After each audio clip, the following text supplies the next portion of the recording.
આવે કવિ ગુણ ગાવે અને બોત રીજાવે બિરજા. બાપો બાપો ભલા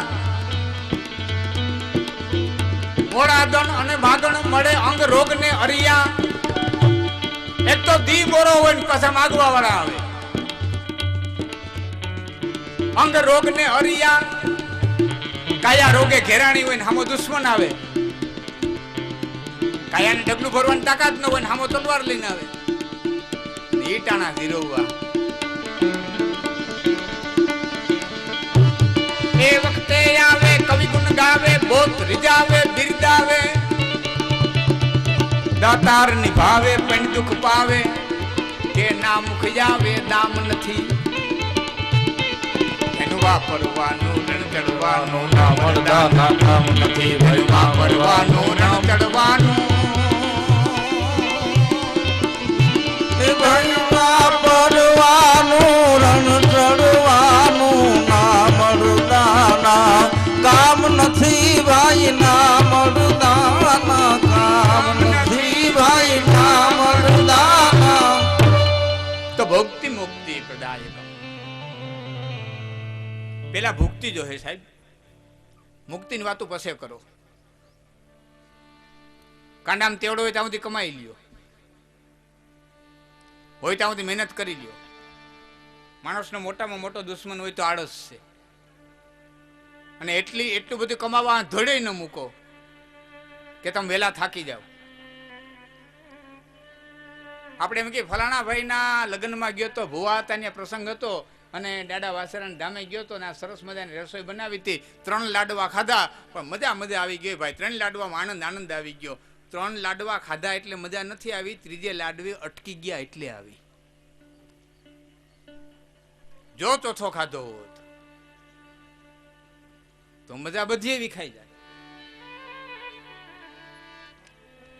ત્રીજે લાડવે અટકા તો ક્યાંક અટકતા આવડ્યું, ક્યાંક થોભરાતું આવડ્યું, ક્યાંક રૂકતા આવડ્યું. કેટલું દોડવું, ક્યાં સુધી દોડવું, ક્યાં અટકવું. આજે આવડે કમાવું, પાછું અટકવાની ખબર હોવી જોઈએ કે આટલું જ મારે દોડવું. નકર સંપત્તિ એની આરે 18 પ્રકારના દૂષણ લઈને આવે, એકલી નથી આવતી.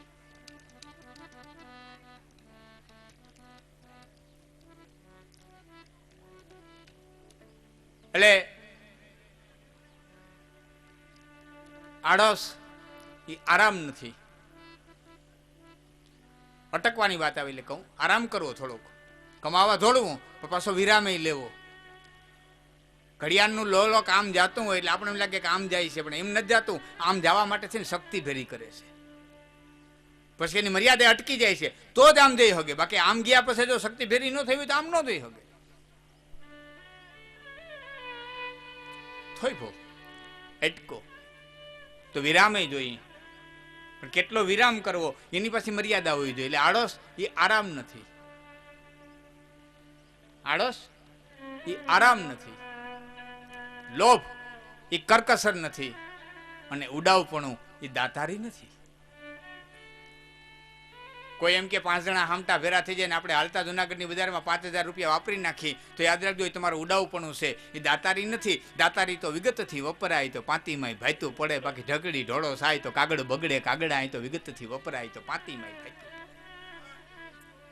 કાગળનો કલમ લઈને તમે લખો ભરીને તો સુંદર મજાના શાસ્ત્રો લખાય, ભાગવત લખાય, રામાયણ લખાય. પણ એનો ખડીયો તમે ઊંધો વારો તો સાયે નકામી જાય અને કાગળે નકામો જાય. એમ કમાયેલા ધનનો જો ઠેકાણે ઉપયોગ કરશો તો ઉગી નીકળશે, નકર ધને નકામું જાય, મહેનતે નકામી. પેલા કમાઈ દો, પછી ક્યાં વાપરવું એનો વિવેક રાખજો. કેટલું વાપરવું એનો વિવેક રાખવો. ઘર બાળીને તીરસ ન કરવું. કેટલું વાપરવું એ વિવેક રાખવો. શાસ્ત્રે તો ભાગ પાડી દીધા છે. કમાવ એના 5 ભાગ પાડી નાખવાના. એક પોતાના આનંદ પ્રમોદ માટે, એક ધર્મ માટે, એક પોતાના પરિવારના નિભાવ માટે, બાકીના 2 ભાગ વધે એને ફરીવાર ધંધાની માલિકો એડજસ્ટમેન્ટ કરવા માટે. આ રીતના 5 વિભાગ કર્યા છે. એ વાતો તો આગળ ઉપર આપણે લેતા જાઓ, આવું બધું વાતો લેશું. પણ મુખ્ય વાત કે સુતજી, તમે અમને મુક્તિના ઘણા શાસ્ત્રો સંભળાવ્યા છે, પણ અમને ભુક્તિ પણ મળે, અને એ પાસે તન તોડ રાત દી ઊંધે માથે થઈ નહીં, અનાયાસેન સહજ અમને સહજમાં મળે. અમે રમત કરતા કરતા ધંધો કરી લઈ, રમત કરતા કરતા અમે ધન કમાઈ લઈ,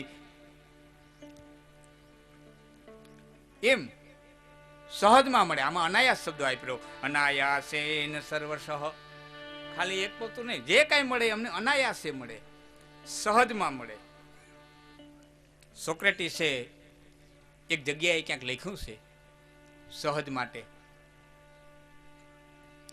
સાદો આવાસ, સાદા વસ્ત્ર, સાદો ખોરાક અને સહજ સાદું જીવન, આનાથી એક ડગલું આગળ વધો એટલે સંઘર્ષ શરૂ થઈ જાય.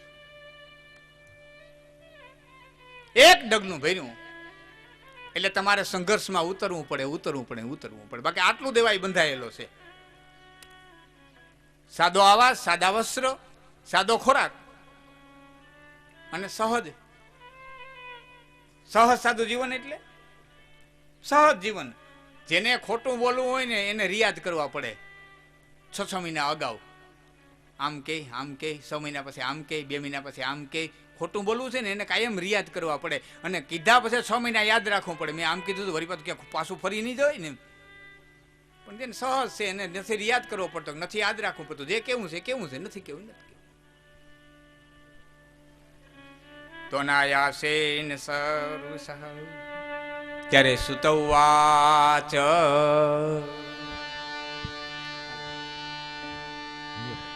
સાધુ પુષ્ટમ મહાભાગા લોકાનામ હિતકામ્યયા. અરે સર્વશાસ્ત્રસ્ય યતં સારં તદ્વો વક્ષ્યામ્યશેષતઃ. તાવદ્ ગર્જતે તીર્થાનિ પુરાણાનિ વ્રતાનિ ચ યાવન્ન શ્રૂયતે સમ્યક્ દેવી ભાગવતં નરે. સાધુ પુષ્ટમ મહાભાગ. હે મહાભાગ્યશાળી સાધુઓ, હે મહાભાગ્યશાળી સંતો. સુત પુરાણીજી કહે છે, સુતવાચ, સુત પુરાણી કહે છે કે તમે જે પ્રશ્ન કર્યો છે ને એ લોકહિત માટે થઈને કર્યો છે. તમારો પ્રશ્ન ઘણો ઉત્તમ છે. ઉત્તમ એટલા માટે છે કે લોકોના હિત માટે છે, તમારા સ્વાર્થ માટે નથી. અને ભગવાન કૃષ્ણએ ગીતામાં એક જગ્યાએ શબ્દ વાપર્યો છે, સર્વભૂત હિતે રતાહા. સંતન, સાધુ, સજ્જન અને પરમાત્માને જેને પ્રાપ્ત કરવો હોય એને સર્વભૂતે હિતે રતાહા રહેવું પડે. બેનો બેઠા એટલે એક દાખલો દઉં. જોકે બહેનોને વાતો કરવાની છૂટ નથી, એટલે જે કંઈ ભેરિયું લઈને આવ્યા હોય ઘીરે જઈને કરજો. આપણે પહેલાં ચોખવટ કરી દઈએ ને, નકર વાતો કર્યા પછી ભૂલી જાય આપણે કેન્યું કરતી હતી. અહીંયા છો 3 કલાક કાંઈક લઈને જાયજો, તમને મળશે કાંઈક. બાકી અમે તો 3 કલાક વાંચીને ભૈયા જવાના. ભગવાનને રાજી કરવો, ભગવાનને પ્રસન્ન કરવો, એટલે બહેનો માટે એક દ્રષ્ટાંત દઉં છું. એટલે એના પછી ભાઈઓએ લઈ લેવાનું છે, પણ બહેનો માટે લાગુ પડે એટલે દ્રષ્ટાંત દઉં છું. કે કોઈ સ્ત્રી હોય એમ ધારે કે હું પતિવ્રતા નારી છું અને મારા પતિને જ પરમેશ્વર માનીશ, અને પતિ જ મારો પરમેશ્વર. પછી એને પતિ જ ગમે, પતિની બધી સેવા કરે, દાંતણથી માંડી અને ભોજન સુધીની, ટાઈમ ટુ ટાઈમ, એમાં જરાય ઘટે નહીં, બધી સેવા કરે. પણ પછી પતિનું ખેતર, પતિની ભેહું, પતિના ઘોડા, પતિના બળદો, પતિની બહેનું, પતિના મા, પતિના બાપ, પતિના ભાઈઓ, પતિના ભોજાઈ, આ બધો જે પતિના આડોહી પાડોહી, આ જે બધો પરિવાર કે ના હું પતિવ્રતા છું, પતિ સિવાય કોઈની સેવા ન કરું, તો એ બાઈ ધણીને કેટલી ગમે. ભલે પતિની પૂર્ણ સેવા કરે એમાં ના નહીં, પણ ન એના ભાઈઓને હાચવે, ન એની બહેનોને હાચવે, ન એના ભાણેજોને હાચવે, ન એના ઢોરને હાચવે, ન એની ખેતી, તો ઈ બા એના ધણીને કેટલી ગમે? રત્તી ભારનો ગમે. એમ તમે પરમાત્માને હાચવો, પણ એની આ પ્રકૃતિ છે, એની આ સૃષ્ટિ છે, એની જો સેવા તમે ન કરો તો તમે રતિભારે પરમાત્માને ન ગમો. આ નદી, આ પર્વતો, આ ઘોડા, આ ભેહું, આ ગાયો, આ જીવ, આ જંતુ, આ પશુ, આ પક્ષી, આ જે એનો જે પરિવાર છે, આ ભગવતીનો જે વિશાળ પરિવાર, આ જગદંબાનો જે વિશાળ પરિવાર, આ જે ભગવતીનો વિશાળ પરિવાર છે, કે મા તારી એ દુનિયાની યાડી વાડી વાડી નાયો મે ફૂલડા દે. વાડી તારી એ દયાની ફૂલવાડી વાડી નાયો મે ફૂલડા રે નો. મા તારી દુનિયાની યાડી વાડી વાડી ના બધા ફૂલડા દે. તારી દુનિયાની વાડી વાડી ના બધા ફૂલડા રે રો.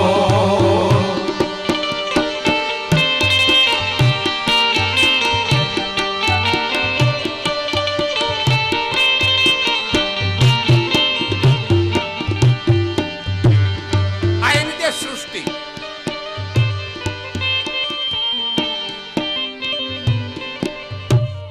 તમે ઘરેથી નળને ખુલ્લો મૂકી દો, પાણી ભરાતું હોય કે પંચાયત આપે છે ને, ભલે ને બાઈને વ્યૂ જતું હોય, તો ડોલું ડોલું ઠલવી અને ફળિયા ધોઈ રાખો. પંચાયતનું છે ને, ભલે ને જાતું હોય, પણ ક્યારે વિચાર કર્યો કે પાણીમાં કેટલો જીવ મળતો હોય છે? એ પાણી ઢોળાઈને બહાર ગયું, એમાં કેટલો જીવ આવી ગયો છે, ક્યારે વિચાર કર્યો? તો જો આની સેવા તમે ન કરી શકો, પછી નૈક્રપતિની સેવા કરીએ શું છે? તમે ગાની સેવા ન કરો, તમે ઝાડવાની સેવા ન કરો, તમે નદીને બગાડી નાખો. હા, બારે માસ વહી જતી અમે નાતા, વીડા કરીને પાણી પીધા, પીધા જેવું નથી રહ્યું. કોકે મને કીધું તો પીધા જેવું તો નથી રહ્યું, નાયા જેવું નથી રહ્યું. કે યાદ રાખજો, પ્રકૃતિ પાસેથી જેટલું લેહો ને, ભલે આપણાથી આ કાર્ય ન થઈ શક્યું, જેટલું બને એટલી વાત છે. આ તો બહુ મોટા કામ છે. ઉપરથી છે જેતપુરના ઘાટના બધા આવતા છે પાણી, બહુ મોટું કાર્ય છે. પણ યાદ રાખવું, આ જગત આ પ્રકૃતિ પાસેથી જેટલું લૂંટી લે ને એટલો પ્રકૃતિ બદલો લેવાની છે. આજ નહીં તો કાલ, કાલ નહીં તો 5 દિવસે. ભગત બાપુ એક દુઓ લખ્યો છે કે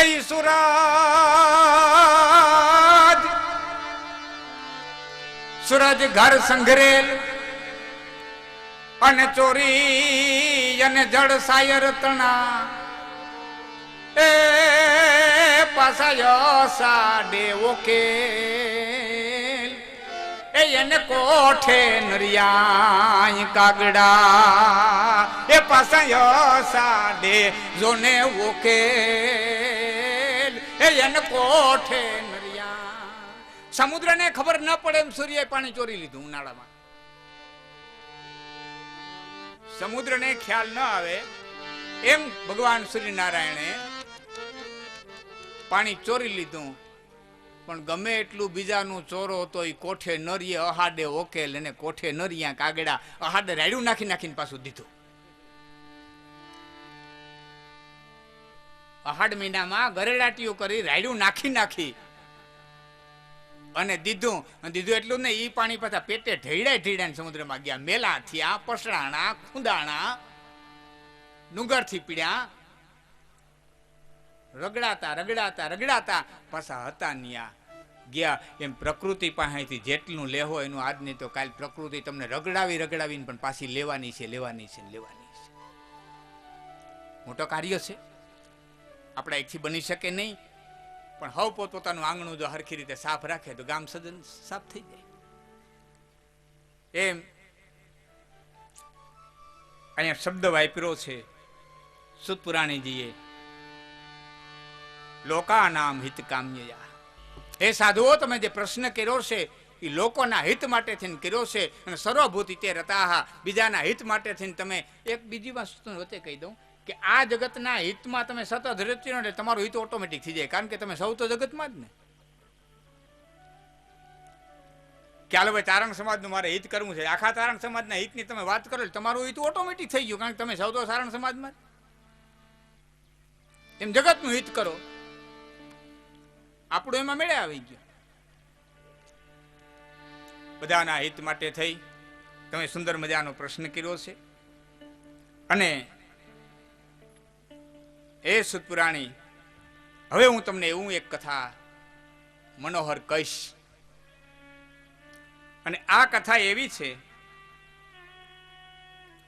કે આ કથા જ્યાં સુધી સાંભળી નથી ત્યાં સુધી તીર્થો છે રાયડું નાખે.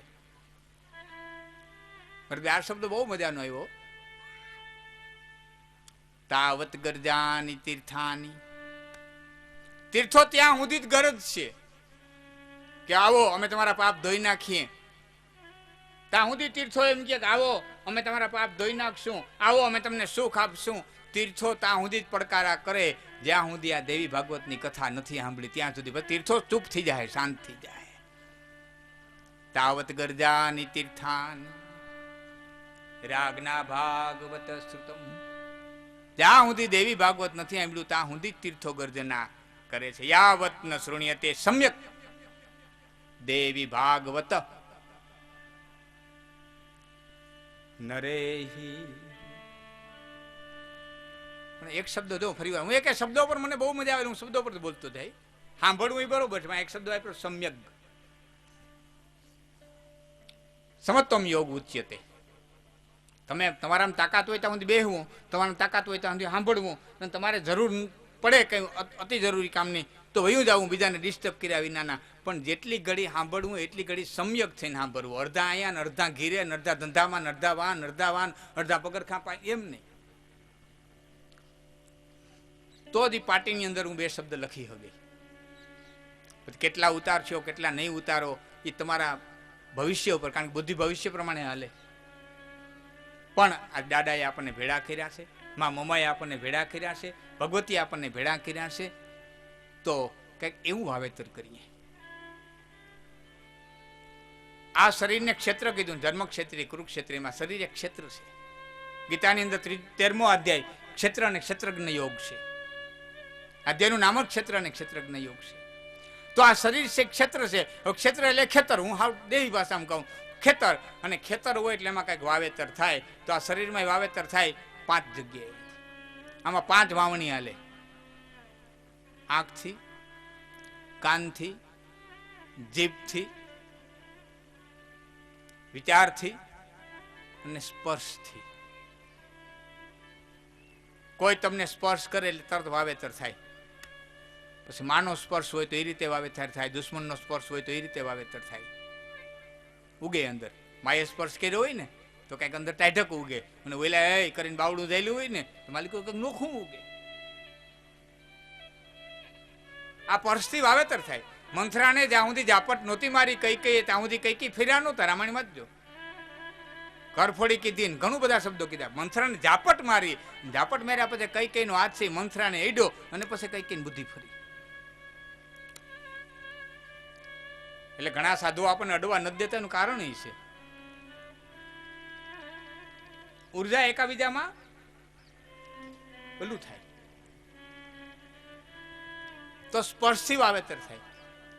બીજું કાનથી. તમે સારું સાંભળો કે હા તો સાંભળો, જેવું સાંભળો એવું વાવેતર માલિકો થાય. અને એક દી વાવેતર થયું હોય, એક દી ઉગવાનું છે ઉગવાનું છે ને ઉગવાનું. પછી એમ માની લ્યો કે આપણે હું ભલે ની વાત કરે પણ ના, એ વાત કરે એમ કરીને જવા ન દે, ના પડે ભાઈ રેવા દે, એ વાત કરીમાં મારે ઘીરે નહીં. કારણ કે આજ વાવેતર કરી ગયો છે ને તો 15 દી પછી 20 દી પછી 15 વર્ષ પછી કેદી આવીને ઉભું રહીને કેદી ઉગેનું કઈ નક્કી નહીં. પણ પેલા વાવેતર જ કરવા ન દીધું હોય તો. કાનથી વાવેતર થાય, આંખોથી વાવેતર થાય. તમે જે જોવો ને એવું માલિક બીજ રોપાય, સૂક્ષ્મ બીજ રોપાય ચિત્રનું. વિચાર જે કંઈ વાંચીએ એના પર મનન કરીએ, વિચારથી એના જેવા વિચાર કરો એવા બીજ રોપાય. તો સમ્યક અહીં શબ્દ વાપર્યો છે દેવી ભાગવત સાંભળો 88,000 ઋષિઓ સમ્યક રીતે. જૈન શાસ્ત્રોની અંદર આ શબ્દને બહુ મહત્વ આપવામાં આવ્યું છે અને રત્નત્રય કહેવામાં આવ્યા છે. 3 રત્નો કહેવામાં આવ્યા છે. જૈન શાસ્ત્રોમાં 3 રત્ન હોય, એના આધાર જ આખો જૈન ધર્મ આ ત્રણ પાયા ઉપર ઉભો છે. આખો જૈન ધર્મ સમ્યક દર્શન, સમ્યક ચરિત્ર અને સમ્યક જ્ઞાન, બધા 3 પાયા ઉપર આખો જૈન ધર્મ ઉભો. સમ્યક દર્શન બધામાં એક પરમાત્માના દર્શન કે સિયા રામ મય સબ જગ જાની એ કરહું પ્રણામ જોરી જુગ પાની. સિયા રામ મય સબ જગ અને કરહું પ્રણામ જોરી.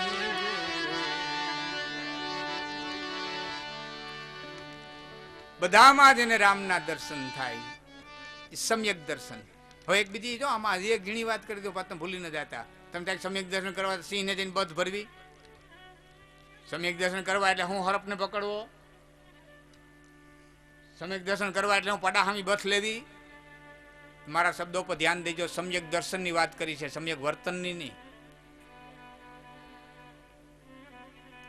સમ્યક દર્શન, દર્શન સમ્યક કરો, વર્તન નહીં. વર્તન તો તમારા વ્યવહારમાં થતા હોય એ જ કરવા પડે. ગાય રે નોખો, ભેંહા રે નોખો, હાવદે રે નોખો, હરોપા રે નોખો, મિત્ર રે નોખો, દુશ્મન રે નોખો. સમ્યક વર્તન નહીં. એટલે શાસ્ત્રોના ઊંધા અર્થ ન થઈ જાય એટલે બધી ચોખ્ખોઈ તો કરી જાઉં. દર્શન સમ્યક દર્શન કરો બધામાં. બહુનામ જન્માન જો કે નહીં, આપણે તો આપણી તાકાત નથી કરી શકીએ, અને એ આવી જાય તો બહુ કહેવાય. પણ એ આવે ક્યારેક બહુનામ જન્માનામ જ્ઞાનવાનામ પ્રબુદ્ધિ તે વાસુદેવ સર્વમિતિ સ મહાત્મા દુર્લભ. એ તો મારા બાપ હજારો જન્મને અંતે એ ઉર્જા આવે. તો સમ્યક ચિત્તથી દેવી ભાગવતની કથા સાંભળજો. સમ્યક ચિત્તથી જે કોઈ દેવી ભાગવતની કથા સાંભળશે તેને માટે શું બનશે? તે કાતાવત કલેશાવહમ નૃણામ. જેણે દેવી ભાગવતની કથા નથી સાંભળી એ જ વ્યક્તિ પોતાનો કલેશ માથે લઈને ફરે. જેણે દેવી ભાગવતની કથા એક વખત સાંભળી લે ને પછી એની માથે તેનો કલેશ વયો જાય, કલેશ દૂર થઈ જાય. એવું હું તમને મહાત્મય ની અંદર દેવી ભાગવત, હજી આ મહાત્મય ચાલે છે.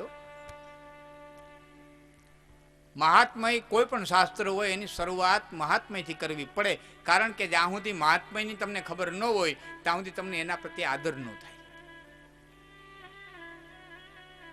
અહીંયા એક સોફો રાખ્યો હોય, વાહ એક સોફો રાખ્યો, કોઈ વ્યક્તિ આવીને બેસી જાય, તમને ખબર નથી કોણ છે, એટલે તમારું ધ્યાન બહુ ન્યા જાય ને. કોઈક આવ્યું છે, બેઠા છે, કોઈક સાધુ છે, બેઠા છે. પણ થોડી વાર પછી જાહેરાત કરવામાં આવે કે શૃંગેરી મઠથી, દક્ષિણ ભારતમાંથી, શારદા મઠથી, શૃંગેરી મઠથી પૂજ્ય શંકરાચાર્યજી મહારાજ પધાર્યા છે અને એમને વિનંતી કરવામાં આવે કે અહીંયા સ્ટેજ ઉપર આવે. આવી જાહેરાત કરવામાં આવે એટલે સાંભળનારાનો એ સાધુ પ્રત્યેનો જે બાવા તરીકેનો આદર હતો ને એ તરત ફરી જાય અને તરત એ પૂજ્ય બની જાય. કારણ કે એ ખબર પડી કે આપણને આ કોણ છે, આપણને ખ્યાલ આવી ગયો એટલે તરત આદર થઈ ગયો. અને જેના પ્રત્યે આદર હોય ને એની વાણી હૃદયની માલિકો ઠેરે. મોરારી બાપુ બહુ સુંદર બોલે, મોરારી બાપુ બહુ આધુનિક વાતો કરે. રમેશભાઈજી ઘણું બધું ઊંચું શાસ્ત્ર આપે. પણ જો મારે માટે આદરણીય ડોંગરેજી મહારાજ હોય તો ડોંગરેજી મહારાજની હાદી વાણી જેટલી મારા હૃદયની માલિકો સ્થિર થાય ને એટલી મોરારી બાપુની ન થાય. કારણ કે મારે માટે આદરણીય ડોંગરેજી મહારાજ છે. ભલે એની વાણી હાદી છે, શબ્દો હાદા છે, ભાષા ઊંચી નથી, એમાં ઇંગ્લિશ નથી, એમાં ઉર્દુ નથી, એમાં પંજાબી નથી, સીધી સાદી સરળ, પણ મારે માટે આદરણીય ઈ છે. તો મારા હૃદયમાં ઈ શબ્દો જેટલા ખૂંચે, ઈ શબ્દો જેટલા આવે એટલા ઊંચા શબ્દો તો એક વખત કોઈ શાસ્ત્ર પ્રત્યે આદર હોવો જોઈએ. જે શાસ્ત્ર પ્રત્યે આપણને આદર હોય એ શાસ્ત્રની એક એક વાણી આપણા હૃદયની માલિક ઠેરે, એક એક શબ્દ આપણને ગમે. એવા દેવી ભાગવત જ્ઞાન યજ્ઞ સત્યંડી યજ્ઞની અંદર મઢડા ધામથી આઈમાં બનવાઈમાં પધાર્યા છે. સોનલધામ મઢડા ત્યાંથી પૂજ્ય બનવાઈમાં અત્યારે આપણી વચ્ચે ઉપસ્થિત થઈ આપણે જોરદાર તાળીઓના ગડગડાટ સાથે માતાજીનું સ્વાગત કરીએ. માં ભગવતી બનવાઈમાં જેમના દર્શન કરવા માત્રથી મારા ને તમારા પાપ દૂર થઈ જાય એવી માં ભગવતી સાક્ષાત. ગાડી પાસે બહુ ગળદી ન કરતા મિત્રો, બેસી જાઓ બધા, બીજા બધા બેસી જાઓ. પ્રેમથી માતાજીના અહીં સુધી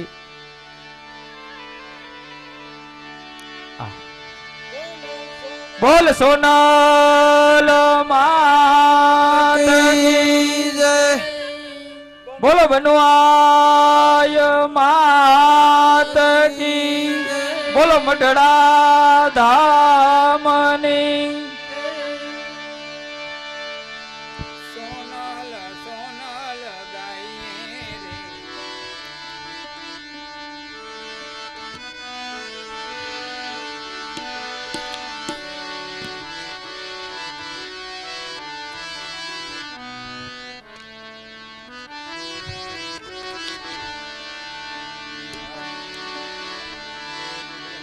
જગદંબા જગદંબા ગાઈએ રે, માત સોનલ ના ગુણ ગાઈએ રે. જગદંબા જગદંબા ગાઈએ રે, માત સોનલ ના ગુણલા ગાઈએ રે.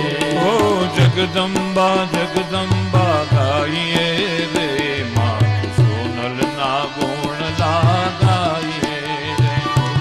જગદંબા જગદંબા ગાઈએ રે, માત સોનલ ના ગુણલા ગાઈએ રે.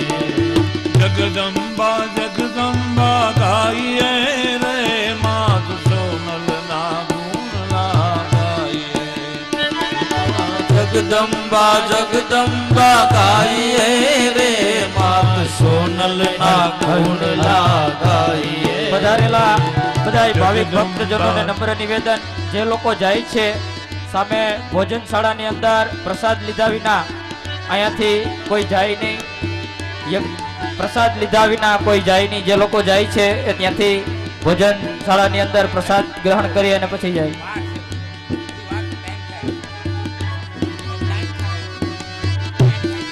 હજુ કથાની અંદર થોડોક સમય છે, બધાય બેસજો અહીંયા અને અહીં કથા પૂર્ણ થાય.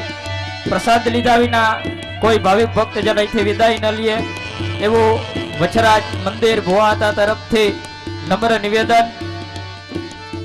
કથાનો હજી થોડોક દોર બાકી છે, જે પૂર્ણ થાય ત્યારબાદ અહીંથી પ્રસાદ લઈ અને પછી બધા જજો એવું ભુવાતા પરિવાર તરફથી નમ્ર નિવેદન.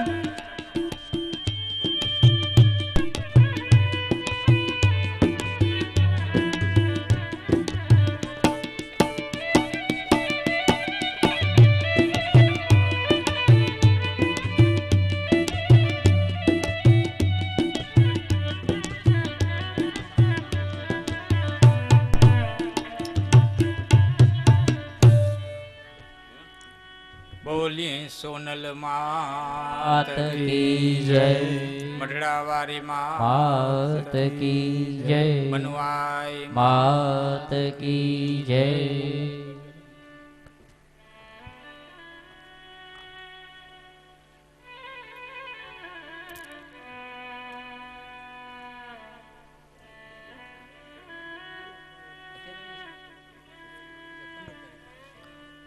મઢડા ધામ ત્યાંથી પધારેલ માં ભગવતી બનવાઈમાં એમનું સ્વાગત ભુવા હતા, જીવા હતા, એમનું સ્વાગત કરશે અને નિલેશભાઈ માતાજીને મોમેન્ટો આપી અને આવકારશે. પૂજ્ય બનવાઈમાં એમનું સ્વાગત ભુવા હતા, જેવા હતા બનવાઈમાંનું સાલ ઓઢાડી એમને આવકારશે, એમને સન્માનિત કરશે. જોરદાર જય સાથે આપણે આ સન્માનને વધાવીએ. બોલો સોનલ માત કી.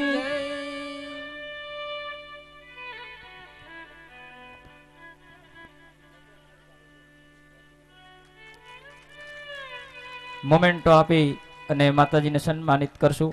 બોલો બનવાય માત કી. ખૂબ ખૂબ આભાર.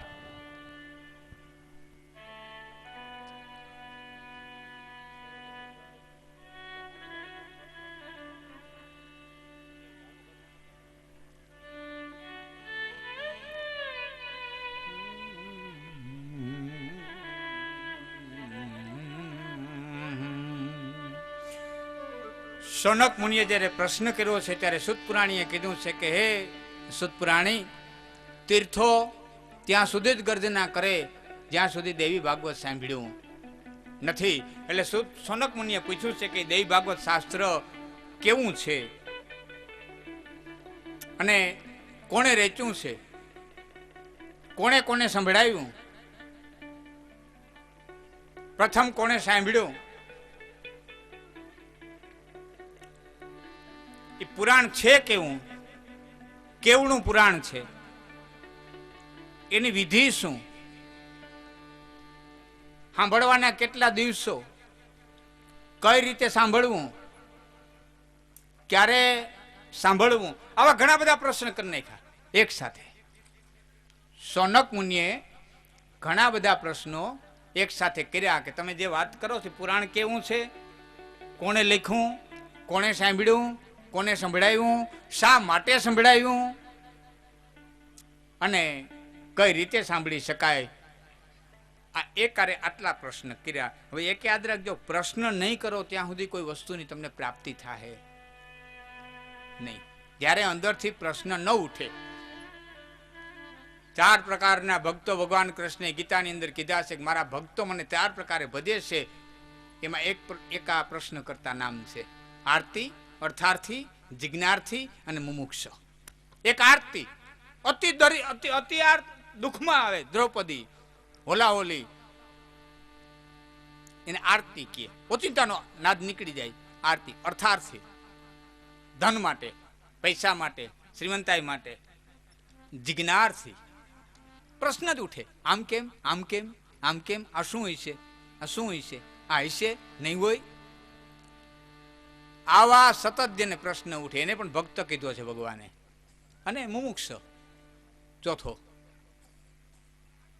તો અહીંયા શૌનક આદિ મુનિએ પ્રશ્ન કર્યો છે ત્યારે કોણે લખ્યું આ શાસ્ત્ર અને એના જવાબ આપવામાં સુત પુરાણી કહે છે. સુત ઉવાચ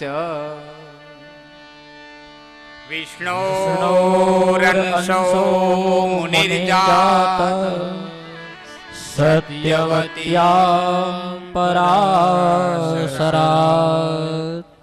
વિભજ્ય વેદાન ચતુર્શિષ્યાન યાવદ્યંતઃ પુરા. હે શૌનક, વિષ્ણુના અંશ ભગવાન વિષ્ણુએ અંશાવતાર સહિત 24 અવતાર જે ધારણ કર્યા એમાંના એક વિષ્ણુના અંશ અને વિષ્ણુનો અવતાર અને સત્યવતીના સુત, સત્યવતીનો દીકરો અને પરાશરજીના પિતા. જો આ કેટલું બધું, કેટલી બધી ઓળખાણ આપી દીધી. ખાલી વ્યાસ શબ્દ ન કીધો. એક તો વિષ્ણુના અંશ, સત્યવતીના પુત્ર અને પરાશરાજ. એટલું જ નહીં પણ વિભજ્ય વેદાન ચતુરઃ, જેને 4 વેદના વિભાગ કર્યા છે અને 5 શિષ્યોને ભણાવ્યા છે. જો મજા આવશે. 4 વેદના વિભાગ કર્યા, 5 શિષ્યોને ભણાવ્યા. અસીલ, દેવલ, વૈશંપાયન અને જૈમિની. આ 4ને એક એક વેદ ભણાવ્યો. એકને એક વેદ, બીજાને બીજો વેદ, ત્રીજાને ત્રીજો વેદ. અને પાંચમા શિષ્ય હતા. ન્યાયશાસ્ત્રો થોડાક મતભેદ થાય છે, કોઈ પહેલ કહે છે અને કોઈ રોમહર્ષણ કહે છે, પણ એ જે પાંચમા શિષ્ય હતા એને 18 પુરાણ ભણાવ્યા. આવા દેવી ભાગવતના રચયિતા વેદવ્યાસ છે. હવે રચના શા માટે કરી, કોને ભણાવી અને પ્રથમ વખત કોને સાંભળી, એનો જવાબ વ્યાસજી આપે છે. પૂર્વમસ્ય પિતા રાજા પરીક્ષા તક્ષકાહિના. પૂર્વમસ્ય પિતા રાજા પરીક્ષિત તક્ષકાહિના.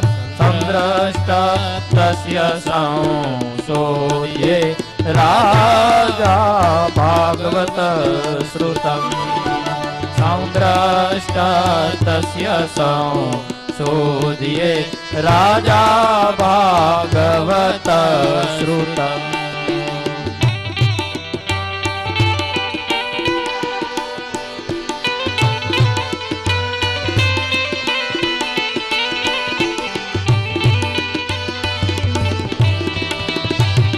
ભાગવત શા માટે લખ્યું? દેવી ભાગવત કોને સંભળાવ્યું પ્રથમ વખત, શા માટે સંભળાવ્યું, એનો આ શ્લોક છે.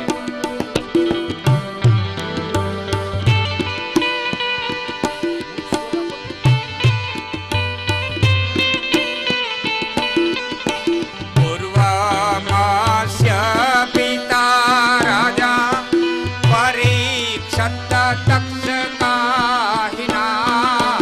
પૂર્વમસ્ય પિતા રાજા પરીક્ષિત તક્ષકાહિના. સંદ્રષ્ટસ્ય સંશોધ્યે રાજા ભાગવત શ્રુતમ. સંદ્રષ્ટ તસ્ય સંશોધ્યે રાજા ભાગવત શ્રુતમ.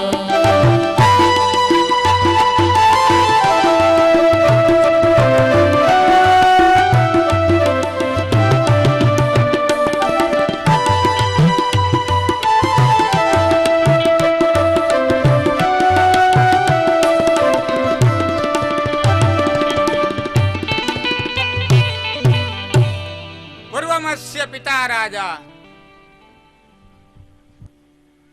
પરીક્ષિત તક્ષકાહિના. રાજા જન્મેજયના પિતા એવા પરીક્ષિતને પૂર્વે જ્યારે તક્ષક નામનો નાગ કરીડો. અને હવે એક ચોખવટ, ભરતભાઈ તો ગઈ સાર ભાગવત કથા બેસાડી હતી, એટલે અહીંયા ભાગવત અને દેવી ભાગવત થોડા જુદા પડે છે. જુદા એટલા માટે પડે છે કે ભાગવતની અંદર કીધું છે પરીક્ષિત રાજાને ભાગવત સાંભળ્યા પછી મોક્ષની પ્રાપ્તિ થઈ હતી. દેવી ભાગવતમાં વ્યાસ એમ લખે છે કે તક્ષક નામનો નાગ કરીડો ત્યારે પરીક્ષિત રાજાનો જીવ અવગતે ગયો છે. પૂર્વમસ્ય પિતા રાજા પરીક્ષિત તક્ષકાહિના. તો રાજા પરીક્ષિતનો જીવ જે અવગતે ગયો, એને સર્પદંશ થયો, ત્યારે જગતભરના ઋષિઓને બોલાવી અને જન્મેજય, જો કે જન્મેજય સર્પ યજ્ઞ કર્યો હતો, એ આમાં કથા આગળ ઉપર આવશે, એને અટકાવ્યો કોણે. ત્યારે કીધું કે મારા બાપની મુક્તિ માટે શું, એટલે ભગવાન વેદવ્યાસે આવીને કીધું છે કે હે જન્મેજય, મેં દેવી ભાગવત નામનો મા ભગવતીના ગુણગાન ગાતો એક ગ્રંથ લખ્યો છે. આ ગ્રંથ હું તને સંભળાવું, તું હું કહું એ પ્રમાણેનું તું બધું આયોજન કર, અને એ રીતે મારા કહેવા પ્રમાણે તું 9 દિવસ દેવી ભાગવત સાંભળ, એટલે તારા બાપની મુક્તિ થશે. ત્યારે જન્મે, આ તો કળજુગ બાપા, પરીક્ષિતના વખતે કળજુગ બેસી ગયો હતો. કળયુગ તો પરીક્ષિતના વખતમાં બેહી ગયો તો, એટલે તર્ક વિતર્ક મન કરે. આવો જન્મેજય પ્રશ્ન વ્યાસ વૈશંપાયન નહીં કર્યો હતો. જન્મેજય વૈશંપાયન એમ કીધું કે મારા આખું કુટુંબ મહાભારતના યુદ્ધમાં કપાઈ ગયું ને આટલા બધા આત્મા બધા અવગતે ગયા, તો આની મુક્તિ માટે મારે શું કરવું? કે તારી માથે 18 બ્રહ્મત્યાનું પાપ ચડ્યું છે અને તારા એટલા બધા પિતા બધા કપાણા છે, તો મેં મહાભારત નામનો એક ગ્રંથ લખ્યો છે, એને તું 18 દિવસ સુધી સાંભળ. એટલે જન્મેજય કીધું કે મારા બાપની કથા સાંભળું મારા બાપના મુક્તિ થાય ને આવા કઈ ગ્રંથો હોય. હું સાદી ભાષામાં વાત કરું, એને સારી ભાષામાં કરી છે, એને થોડી વ્યવસ્થિત કરી છે, સુસ્પષ્ટ ભાષામાં. એટલે વૈશંપાયને કીધું કે એક કામ કર, 18 કાળા પડદા રાખજે, 18 કાળી ગાયો રાખજે, 18 કાળા તલના ઢગલા કરી દે. હું મહાભારતની કથા કહેવા બેહું, એક પર્વ પૂરો થાય એટલે એક પડદો સફેદ થઈ જાય, ઘા સફેદ થઈ જાય ને એક તલનો ઢગલો સફેદ થઈ જાય, તો માનજે તારી માથેથી એક બ્રહ્મત્યાનું પાપ ઉતર્યું. જો પહેલે દિવસે આ ઘટના બને તો આપણે કથા આગળ હાલશું ને તેલ મેં ક્યાં ઘી વેચશું. આ વસ્તુ ન બને તો તારે મારે ઈરખીને દેવાની, હું મારું થોડું હકેલીને વયો જાય. એમ અહીંયા વ્યાસને જન્મે જે પ્રશ્ન કર્યો છે, તમે એમ કહો કે દેવી ભાગવત સાંભળવાથી મારા બાપની મુક્તિ થાય, તેની સાબિતી હું? કે 9 દિવસનું દેવી ભાગવત સાંભળ, 9મા દિવસે બીડું હોમાય, એ વખતે હું આંગળી ચીધું એ દિશામાં સુંદર મજાના વસ્ત્ર ધારણ કરેલા તારા પિતાના જો દર્શન થાય તો માનજે કે મેં શાસ્ત્ર વાંચ્યું તો એનું પ્રમાણ છે, નકર હું થોડું હકેલી. મહારાજ ક્યારે સાંભળી શકાય? કે નવરાત્રિની અંદર સંભળાય તો વધારે ઉત્તમ છે, બાકી એના માટે બીજો કોઈ સમય નથી. જ્યારે સાંભળવું હોય ત્યારે સાંભળી શકાય, જે રીતે સાંભળવું એ રીતે સાંભળી શકાય. પછી બીજો પ્રશ્ન કર્યો, સાંભળવાના નિયમો શું? કે નિયમો જો તમારે કોઈ પણ કાર્ય સિદ્ધ કરવું હોય તો અનુષ્ઠાનના નિયમો બધા પાડવા પડે. એ મુખે બેહવું પડે, એ આસન રાખવું પડે, એટલા સમય વ્રત કરવા પડે, એટલા સમય જપ કરવા પડે, એ નિયમ બધા સાચવવા પડે. પણ તમારે જો માના પ્રેમ માટે તેને સાંભળવું હોય તો કોઈ નિયમની જરૂરિયાત રહેતી. એટલે અમે જો અહીંયા મામી અને મારા મામાએ બધે પૂછ્યું પછી શું રામો માટે જોતા કાંઈ નિયમ 3 ટાઈમ ખાઈને વાંચ્યો. દેવી ભાગવતમાં સરસ લખ્યું છે કે તમને સારી રીતે સાંભળવામાં મજા આવે ને એ આસનથી તમે સાંભળો. તમને સુખાસનમાં મજા આવે, સુખાસનમાં સાંભળો. ઓઠીંગણમાં મજા આવે, પણ તમને મજા આવવી જોઈએ. ખાઈને સાંભળવામાં મજા આવે તો ખાઈને સાંભળો. શરીર તંદુરસ્ત હોય અને તમે ભૂખા રહી શકતા હોય તો રહ્યો, અપવા થાય તો કરો, વધારે ઉત્તમ, એકટાણું થાય તો કરો, વધારે ઉત્તમ. પણ એથી તમને જો સાંભળવામાં તકલીફ થતી હોય તો કાંઈ કરવાની જરૂર. દેવી ભાગવત નામનો ગ્રંથ હું તારા પિતાની મુક્તિ માટે થઈ અને હું કહીશ, અને પરીક્ષિત 9મા દિવસે સારી ગતિ પ્રાપ્ત કરી અને જાય તો ત્યારે માનજે કે આ ગ્રંથનું પ્રમાણ મેં તને આપ્યું છે. કારણ હવે કહે છે ત્રૈલોક્ય માત્રમ દેવીમ પૂજયિત્વા વિધાનત. ત્રૈલોક્ય માતરમ દેવીમ પૂજયિત્વા વિધાનત. નવાયગ્ને સંપૂર્ણે પરીક્ષિદપી ભૂપતિ. યજ્ઞ સંપૂર્ણે પરીક્ષિતપી ભૂપતિ. નવાયગ્ને સંપૂર્ણે પરીક્ષિદપી ભૂપતિ. નવાયજ્ઞે સંપૂર્ણે પરીક્ષિતપી ભૂપતિ.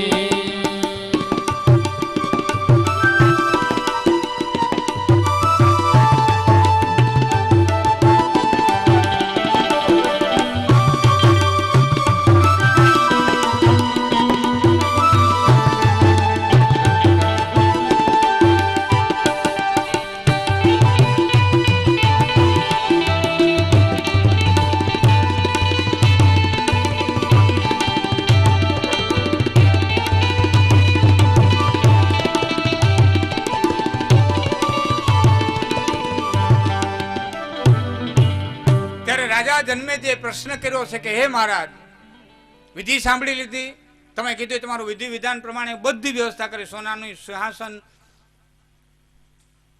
તમે જે કહેશો તે દ્રવ્યો, તમે જે કહેશો તે હવનની સામગ્રી, પણ એક મને કહો કે આ સર્વપ્રથમ આ કથા સાંભળી કોણે અને શા માટે? કથા સાંભળી કોણે અને શા માટે?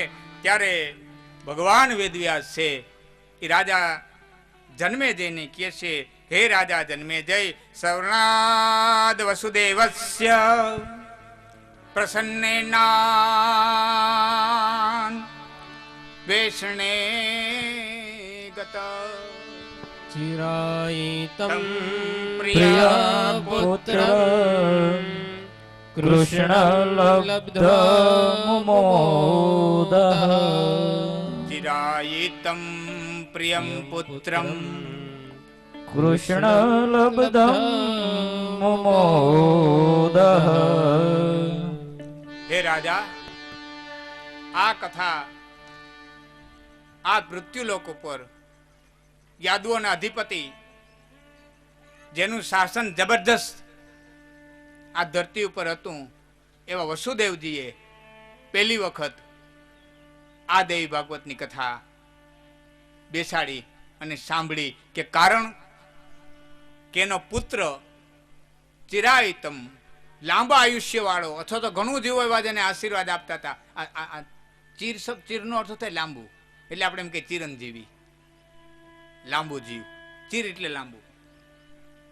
ચિરાયતમ ઘણા આયુષ્ય વાળો એનો પુત્ર એવો કૃષ્ણ જ્યારે ખોવાઈ ગયો, ઘણા દિવસો સુધી કૃષ્ણની રાહ જોઈ છતાં જ્યારે કૃષ્ણને દ્વારિકામાં દેખો નહીં, ત્યારે વાસુદેવને અતિ વાલો પુત્રના સમાચાર મળ્યા નહીં.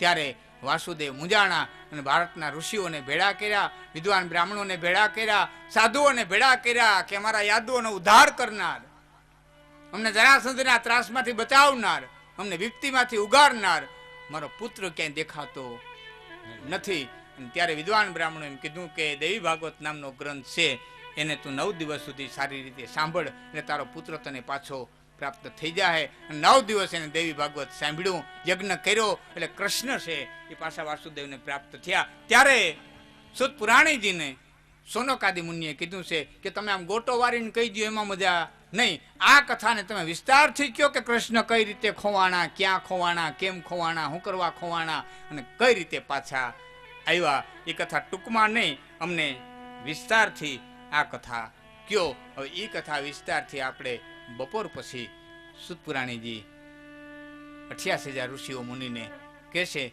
ત્યાં સુધી આપણે એને પોરો દઈએ.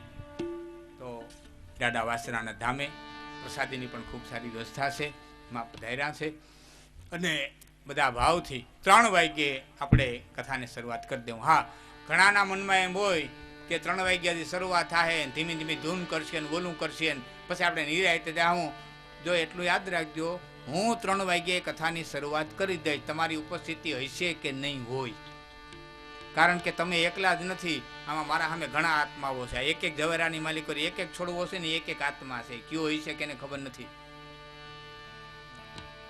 આ ઝવેરાના જે કોટા ફૂટ્યા છે એમાં જીવે પ્રવેશ કર્યો છે, ક્યાં જીવો આમાં આવ્યા છે એની મને ખબર નથી. એટલે તમારી હાજરી નહીં હોય તો હું એના સામે વાંચવાની શરૂઆત કરી દે. આ બ્રહ્માંડમાં કેટલી શક્તિ ઘૂમી રહી છે એની સામે વાંચવાની શરૂઆત કરી દે. પણ એક જેટલી 3 વાગે કથાની શરૂઆત થાય, મોડા આવશે એટલે તમને ખોટ જાય, મને કઈ ખોટ છે નહીં. બોલીએ સોનાલ માત કી જય, ચામુંડા ચામુંડા ગાઈએ રે, ચામુંડા ચામુંડા ગાઈએ, ચામુંડા ચામુંડા ગાઈએ રે,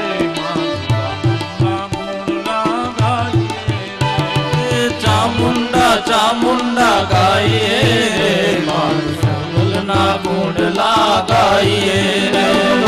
ચામુંડા ચામુંડા ગાઈએ રે, માધવો માયના ગુણ લાગાઈએ રે. ચામુંડા ચામુંડા ગાઈએ રે, માત સોનલના ગુણ લાગાઈએ રે.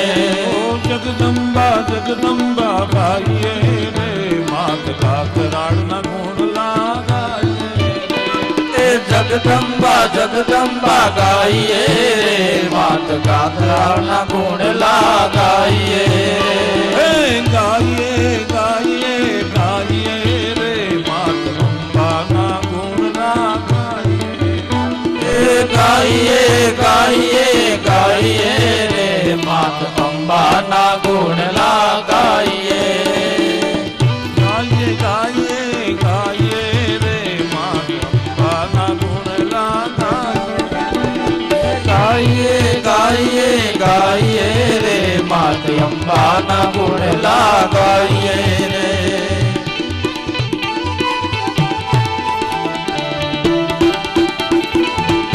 માત અંબાના ગુણ લાગાઈએ રે માત અંબાના ગુણ લાગાઈએ